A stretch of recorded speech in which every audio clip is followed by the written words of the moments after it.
You have probably dreamed about owning a Lamborghini or Ferrari. It is most probable that the dreams have not come true yet. With these amazing supercars for the price, they can come true.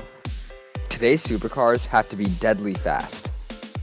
Some comparatively affordable vehicles manage to meet all our admittedly subjective supercar criteria for speed, style, and uniqueness. Here are the 10 most affordable and best supercars for 2020. 2020 Corvette C8. The Corvette has been the most affordable supercar for years, so much that it's easy to take for granted. Chevrolet has been packing a whopping V8 engine to the C8, adept handling, and beguiling styling into an affordable two-seater for so long it almost starts to seem like nothing special. Almost nothing special. This year brings on an all-new Corvette that brings fresh attention to the marque.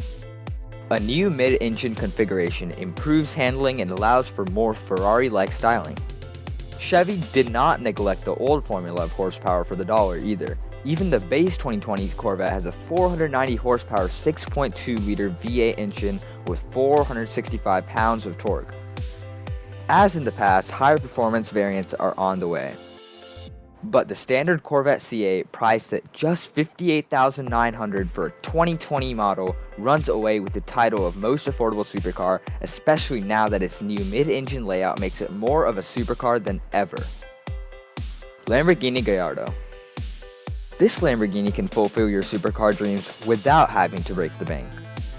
The car that would become the Huracan, the Gallardo is your best hope for putting a Lamborghini in your garage for less than $50,000 and still have something in drivable condition. It might seem like it's too good to be true, but there are actually quite a few in the resale market. Of course, if you want one in the best condition possible, you might be better off heckling with an independent seller to try and drive the price below the $50K mark and negotiate. Still, we've come across a 2012 year model with well under 10,000 miles on the odometer for under 33 grand at its current auction price, and that's too enticing to pass up for Italian automotive fanatics. Especially when you remember that the baseline version of the supercar boasted 543 horsepower from a monstrous 5.2-liter V10 engine. Nissan GT-R. The Nissan GT-R's name is similar to the Mercedes-AMG GT-Rs, but besides their ferocious performance, that's where these supercars diverge. The Mercedes one delivers a posh, high-tech, amenity-laden cabin, while the Nissan is more about brute force for an arguably more thrilling driving experience. The all-wheel drive GT-R uses a turbocharged 3.8-liter V6 with either 565 or 600 horsepower, depending on the model you choose, and 467 or 481 pounds of torque. That's enough to reach 60 miles per hour in around only 3 seconds.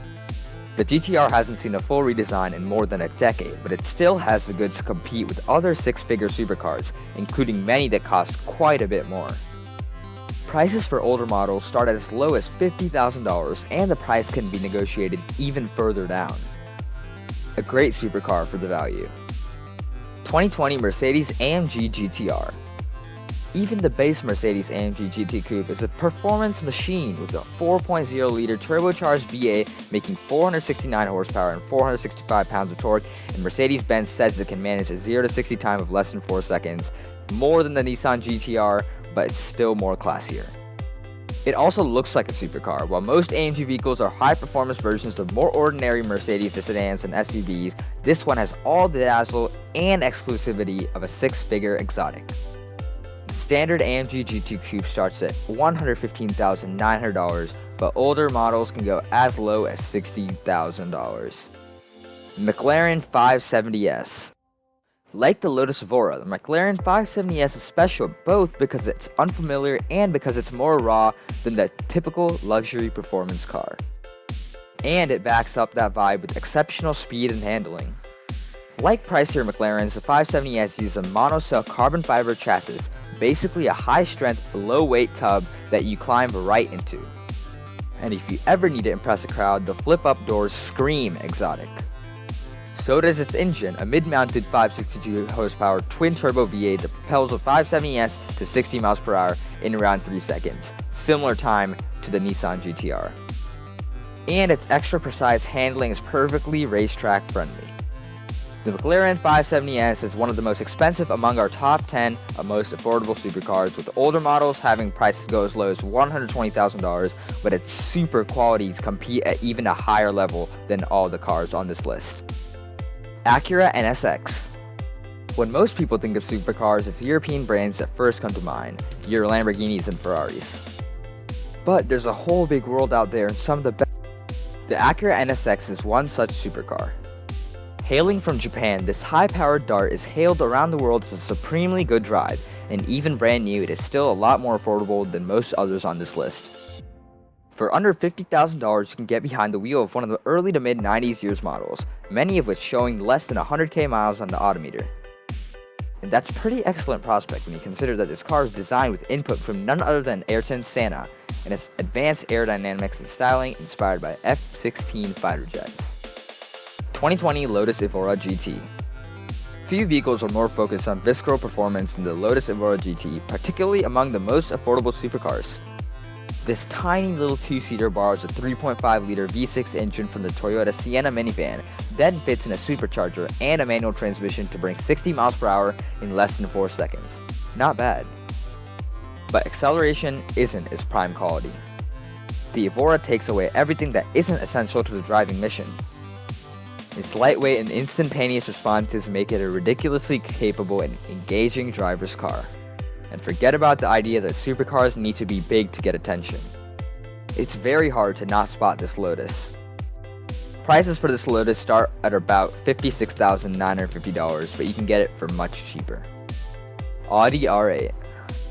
Originally released in 2006, the Audi R8 is actually based on the same platform as the Lamborghini Gallardo and Huracan, though it's considerably less flashy in its styling.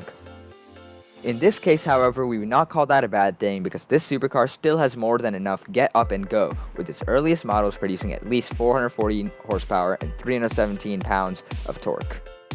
It also boasts Audi's trademark Quattro all-wheel drive system in aluminum monocoque and is actually the first production car with full LED headlights. What's perhaps even more interesting is that this supercar was originally conceived to be a Le Mans racer. In fact, the concept was called the Audi Le Mans Quattro. All that aside, you can find some early models in very good condition with low mileage for about the same price as, say, a brand new Honda Civic or even a low-end sport wagon. That's not bad at all for a supercar. Chevrolet Corvette Grand Sport. We've heard it argued that the Chevrolet Corvette does not quite classify as a supercar because of its relative affordability. However, based on its styling, performance, and interior amenities, we definitely disagree. One of the best arguments for the Corvette making this particular list is the Grand Sport. With the year models that date back as far as the mid-90s through at least as recent as 2017, this magnificent sports car has a baseline horsepower figure of 350 and 350 foot-pound torque, though you can expect those numbers to have dwindled a little bit in older available options. Still, in even the most oldest models, it's possible to find remarkably low mileage examples you can feasibly drive off the lot without having to face off against unforeseen maintenance, and that's more than can be said for some of the other options on this list. Dodge Viper GTS. If you're shopping for a supercar and you want one that looks as fast as it goes, you can't go wrong with the Dodge Viper GTS. This two-seater sports car has some of the most aggressive styling of any of the other supercars on this list, and even accounting for a drop in horsepower over time, promises to send your eyeballs to the back of your skull whenever you press down on the gas pedal. Known as the Double Bubble, the GTS was a coupe introduced as a variant to the RT10 back in 1996, designed to accommodate the racing helmets of high-octane drivers.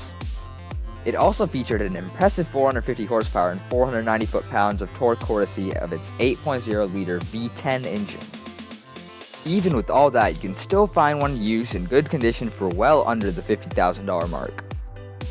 The Dodge Viper is a sports car that is manufactured by Dodge, SRT for 2013 and 2014, a division of American car manufacturer FCA US LLC from 1991 through 2017, having taken a brief hiatus in 2007 and from 2010 to 2013. Production of the two-seat sports car began at New Mack Assembly Plant in 1991 and moved to Connor Avenue Assembly Plant in October of 1995.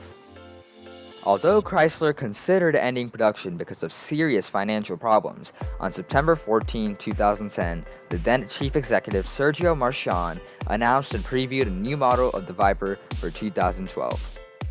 In 2014, the Viper is named number 10 on the most American cars list, meaning 75% or more of its parts are manufactured in the US.